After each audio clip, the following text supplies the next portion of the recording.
this week I got to speak to South Africa's most famous clairvoyant and psychic medium here in Cape Town, Belinda Silbert. Join me for this fascinating and enlightening conversation. I mean, welcome, firstly. It's a privilege to have you here. Thank you. It's absolutely amazing to have this chance to chat again. So we've got a lot to talk about because I know that you are involved with so many things. And everyone knows that you're a psychic, and about other work we'll talk as well. But I just want to rewind a few steps to opera singer. Aha. So I know that you're an opera singer as well, and that's your training. I think you're classically trained and all. Yes. So let me start there. When you were at school, were you going like, I want to grow up and be a singer? Was it that? Well, you know, my first instrument was the piano. Uh-huh. When I was 3, I went to the piano, and this is one of my earliest memories. I remember reaching up and I just started playing. Wow, like Mozart. Not quite like Mozart, but I was able to play, so I feel that maybe this was one of the first indications of a past life in the musical realm. Yeah. And I've always sung. First it was the kinderkoor and then the jeugdkoor, and then I wrote plays and musicals when I was still at school. Wow. And initially it didn't seem to be the classical genre that I'd be moving into. I was more interested in musicals, although I was a classical pianist. But later on, when I left school and I went to live in Israel, as an act of rebellion, instead of auditioning at the Rubin Academy for piano, I auditioned for voice. And I got in, and the rest is history. Of course. So do you ever work in that world, as an opera singer or as a singer? I certainly do, and at the moment I'm working on sacred music, and I'm going to be doing a CD of sacred music and channeled angelic voice as well. Wow.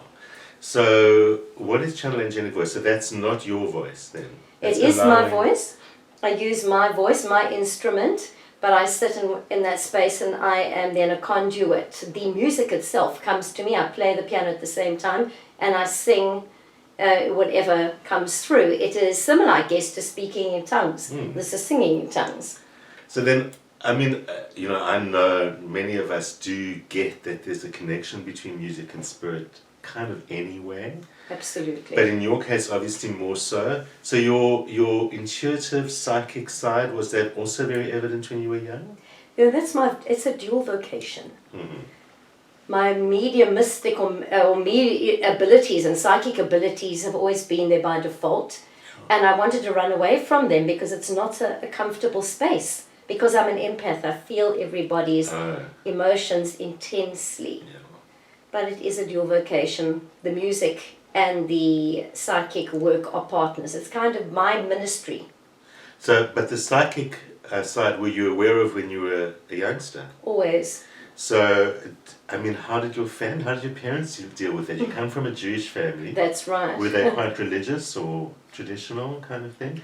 So how did they feel about the psychic side? Well, I say that I come from a family of Jewish atheists. Academics. Right. So I was the changeling, the cuckoo in the nest. Right. A family of doctors, teachers, engineers. And here's this child when, I'm going to give my age away, in 1969 suddenly says, I want to be a rabbi. And in 1969 I'm sure there were no women who were rabbis anyway. Of course not. But I'd remembered that in 1491 I had been a Kabbalistic rabbi in Spain. So for me it was natural. And I had always seen spirit, but nobody else in my family had that ability. So it wasn't a cultivated talent, as it were. It just was there. I used to see colours around people. It's only when I was 4 that I started realising that other people did not see what I do. But it's in another way it's very good because there were no influences. Right. And also because they thought it's nonsense, they didn't stand in the way. They just thought, okay, well, do your thing. Absolutely. I used to play with a little dead boy in the park called Dante Willie in Rhodes Park in Joburg. Oh, wow. But, and I never thought anything strange of it. He told me he'd been murdered in the park. Yeah. And so I guess I was a strange child in that way. And it was only later and unwillingly in my 20s that spirit actually really got me to the table. and said, now you have to do the work. Because I just wanted to sing. For sure. So when you sat unwillingly, were there consequences for not doing it? Was trouble happening or something? What was showing you that you better do this or else kind of thing? Well, I think that there's always some kind of healing crisis when you have that calling and you resist it. Mm-hmm. You have manifestations in your body. I've always had health challenges. Right. But it was something that was irresistible. It was almost like there would be a popping in my head if I did not speak. Right. It is something that is quite difficult to actually articulate. I've never tried to really define what this calling is. Yeah. But it's almost like, I guess, in the Bible where Samuel listened to God and said, "Come, speak, I'm listening." Eventually it was like, hello, are you listening? Yes. But at some point along the way, then you realize you have to start doing that for other people. Absolutely. And working in that kind of way. Yes. I always thought it was a curse because since I was tiny, I had an awareness of when people were going to pass on. I would see a certain colour in the aura, or I would detect an odour and I would run away. And this was when I was very small, and that was one of the first things my mother noticed, was that I would run away from certain people, and then of course a few weeks later they were gone. Right. So I could detect that they were going to pass on. So it took a long time for me to realize that it's neither a blessing nor a curse, psychic ability. It's neutral, it's what you do with it that matters. So like most of our human challenges, it's really up to ourselves. That's where our free will comes in. Exactly. But then, you often hear everyone's psychic, they could develop it. Is it true that everyone potentially could develop it? Or is it the curse or the blessing that you're born with or not? Wonderful question. I do teach courses in psychic development as well. But in my experience, there have always been individuals who are more attuned to that frequency, or the varying frequencies of spirit. There isn't only one frequency. Sure. It's the same as there are those who are able to paint and have varying degrees of talent. But anyone could learn to draw if they really wanted to. Yes, so it can be cultivated, but to a certain extent, and it's not for us to judge, which is why I think it's exciting, because if someone wants to learn, I will look at where their abilities lie. Are they more clairvoyant, clairaudient, clairsentient? And then we'll eventually work with the strengths and play to them. And so I would encourage everybody to really explore their abilities to the fullest extent possible. And that's for the benefit of their own lives. I mean, they don't have to rush off and become consultants. Absolutely.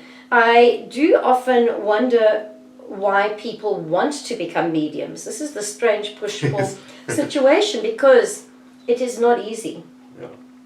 Yeah. As I referred to earlier, I'm an empath, so I can't sit there impartially and just recite, your dead mother's coming through and says this, that and the other, nor can I just use it as a display of phenomena and showmanship. I actually feel it in my gut. That's such an important point you make, because I think a lot of people don't appreciate that. That firstly, you're still an ordinary human being like all of us, struggling along on this planet and dealing with emotions and feelings and whatever. Because, I'd asked you the question about everyone developing it, but I do want to remind us all that in your case, it was actually a calling, because you didn't have a choice. There it was. A Sangoma has a calling which they have no choice. You have to answer it. Absolutely. And if you don't, there's consequences. So that still remains the line between people who are called from birth and born that way, probably from a past life or whatever, and people who develop it so that they can improve their own life a bit and their own understanding and their own, perhaps, empathy. I agree. And, when one looks at the description of the Catholic priests of old, they also, and the nuns, always speak of calling. Yeah. Maybe every mystic also has that yearning, because I consider myself to be more of a mystic than anything else. Can you tell us what you mean by mystic as opposed to a clairvoyant or anything else?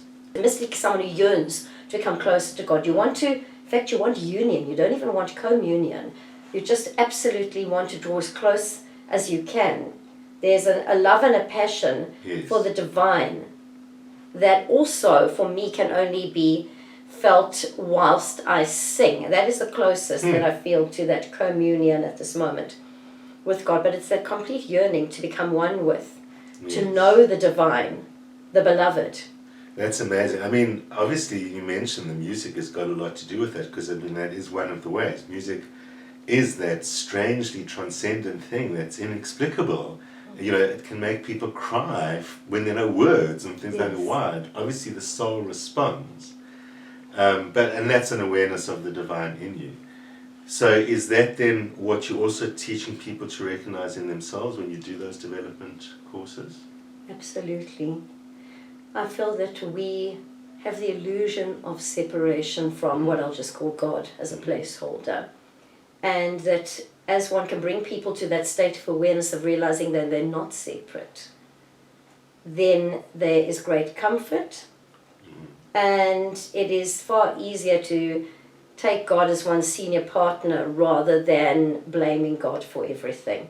When you actually suddenly realize that there is this empathy, that God is both immanent and transcendent. God is within us and is, there's a part of God that's almost inaccessible.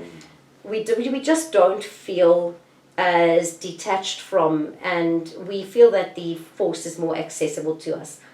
But more than anything, for me, I feel that it's imperative that people feel comforted and that we can spread as much compassion as possible in the world. Absolutely. To reduce suffering. Which there's plenty of. And that also relates to your work with, dealing with people who've lost someone. For sure. So I know, I assume it's still part of your work, but certainly I remember you used to do a lot of that. Yes. You still do. So firstly, again, in terms of people developing their own psychic, does it go that far that they can communicate with the deceased, or they can sense that much? Or is that just the born talent? There is, if somebody is able to do that, I'm going to say that it always was there and I help them to uncover it. Right. It's not the same as having a psychic ability, because being a medium, there is an additional dimension. One's not merely a human telephone, but you need to be clairvoyant, clairaudient, clairsentient, all at the same time. In order to hear there's a lot spirit. to process, presumably. That's it. And certainly it's very, very overwhelming. But it is almost a, and I might, at the risk of being controversial, which I always am in any way, I would actually say it's a different thing. Because we can all tap into the collective unconscious, into what some people would call the Akashic records, but experiencing those who passed on and peering into the other realms isn't exactly the same. It's not merely a switch in frequency. Right. So mediumship is also very close to shamanism, I would say, because you actually need to be able to walk in the other realms. You need to actually be able to, and one continues to evolve as a medium. After all these years, I'm still cultivating new skills and still listening for more. And so it's a continual growth curve. Right. So that's how sometimes it feels steeper than others. But I feel that one can never ever be complacent. Yes, there's the initial ability, but it's very much up to you how you grow it and whether you use it or abuse it. Where are our beloveds when we're talking, when you're connecting to them, when you're making that connection for us? Where are they? Right. So I would say that's a place that's not a place, a space that's not a space, and a time that's not a time.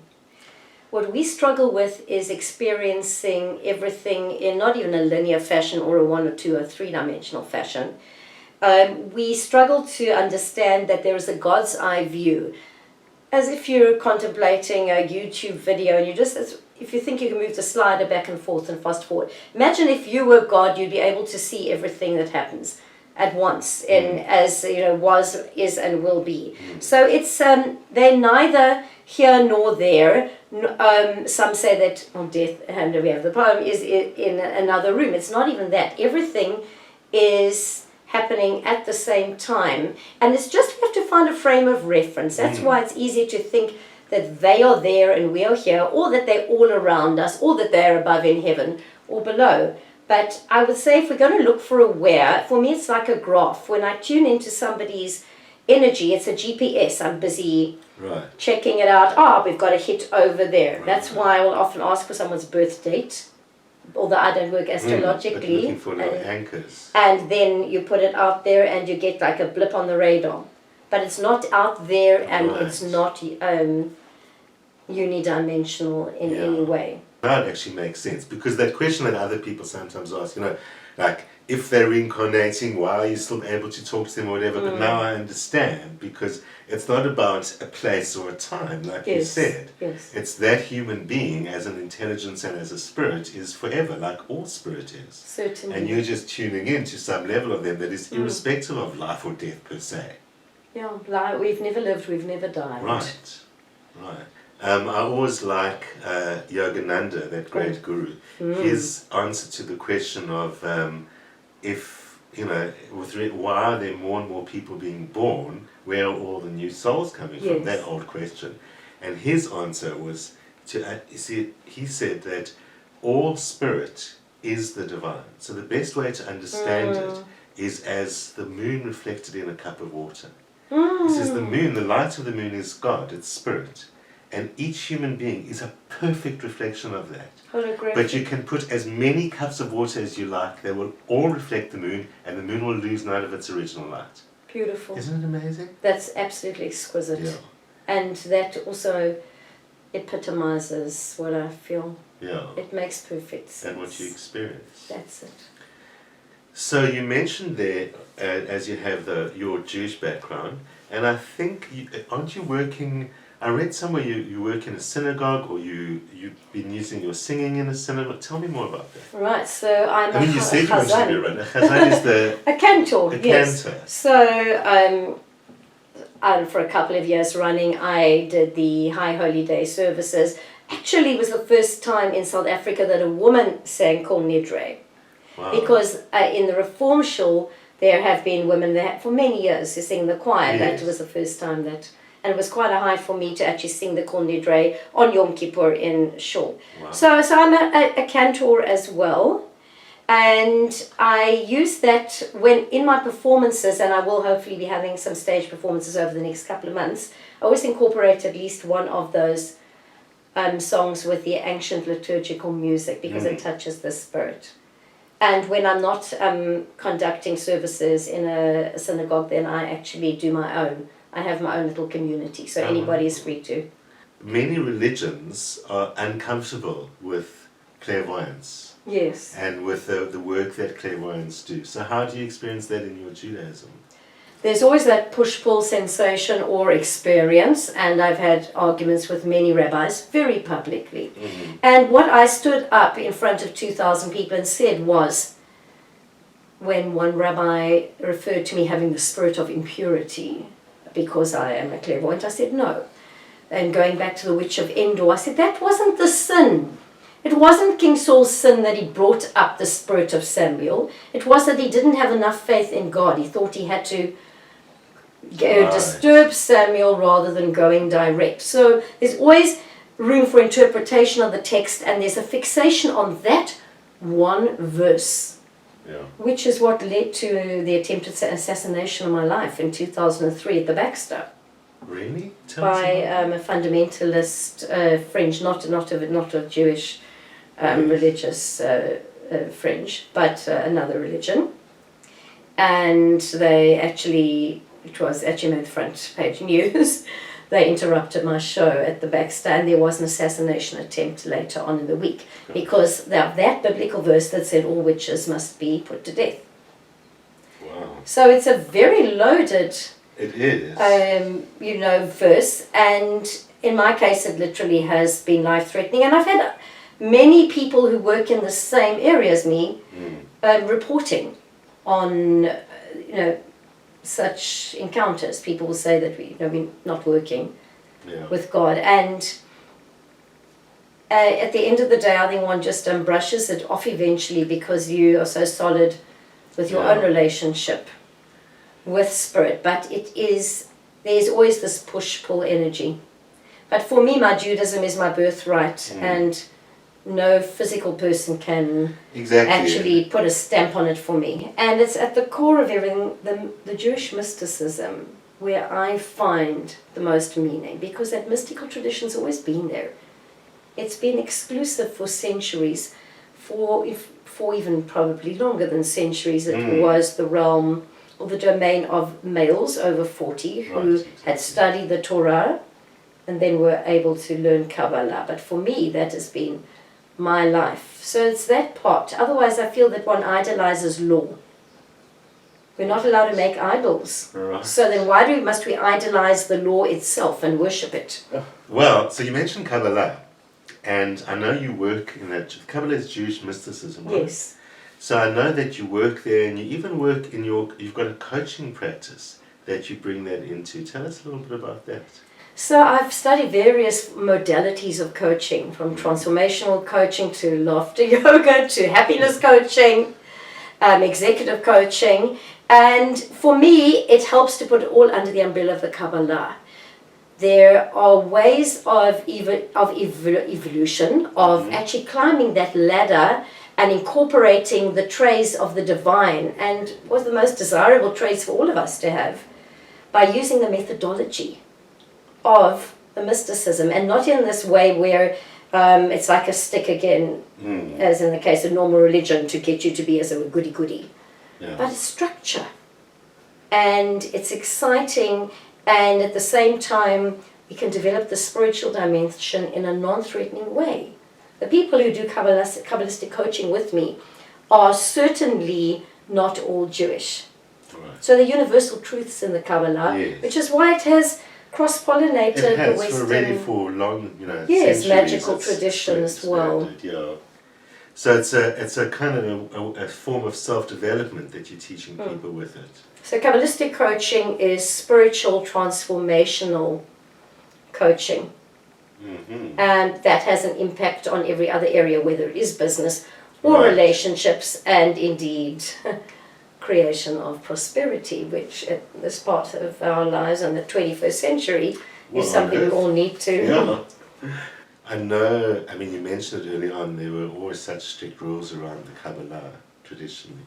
So have you had reactions as a woman teaching it to outsiders? A, you're a woman, B, you're teaching it to outsiders or people not within some special school or whatever. Has that caused a problem? From the very beginning. Right. To challenge people to look beyond the appearance, to look beyond gender, to be challenged to look at the message, not the messenger. So those who are not able to penetrate that mask will never have access to whatever it is I need to teach, and that's what self-regulates.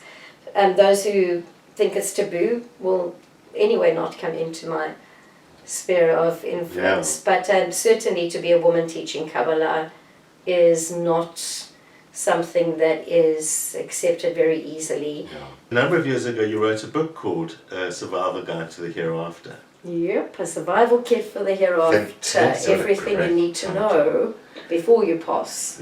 Okay, so that's all about before you pass. So that's excellent. So how to prepare yourself for... Well, basically I do address everything that happens after you pass too. And because it's been a conversation between myself and those who have passed over for all these years, plus what has come up in the different sessions with all of those I've worked with who are the survivors who have been left behind. So it addresses, for example, if someone passes over with Alzheimer's, it's a different experience from one who passes through the realms through an accident or before his or her time. Yeah. So I speak about all of that, and also at the end of the book I give you exercises you can do to experience conscious transition, which not all of us will have the privilege of having. Sure. Because we don't know what the ordained time of passing No, but I think it's very important that people do get exposed to this, because in our culture we're not properly prepared. No. So it's great that there is that. So what's next for Belinda Silbert? What are you doing? Well, this coming year, another book and a lot of music. So where do people find you? You've got a website. I do. Fantastic. So what's your website?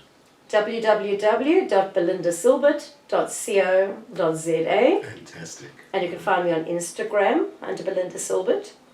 On Facebook, my other surname is there too, so which makes it a little more complex, because I've got a few sites on Facebook, Belinda Silbert. Okay, so the full story. That's fantastic. Yes. So they can find you consultations and courses and what you're doing next, and all of that will be there. Yes, and I love interacting with people through cyberspace. Why? Because it's a place that's not a place, a space that's not a space, and a time that's not a time. We spoke about so much more and so many more amazing things. You're going to catch up on some more of this conversation in a future show. Meanwhile, see you next week at the usual time.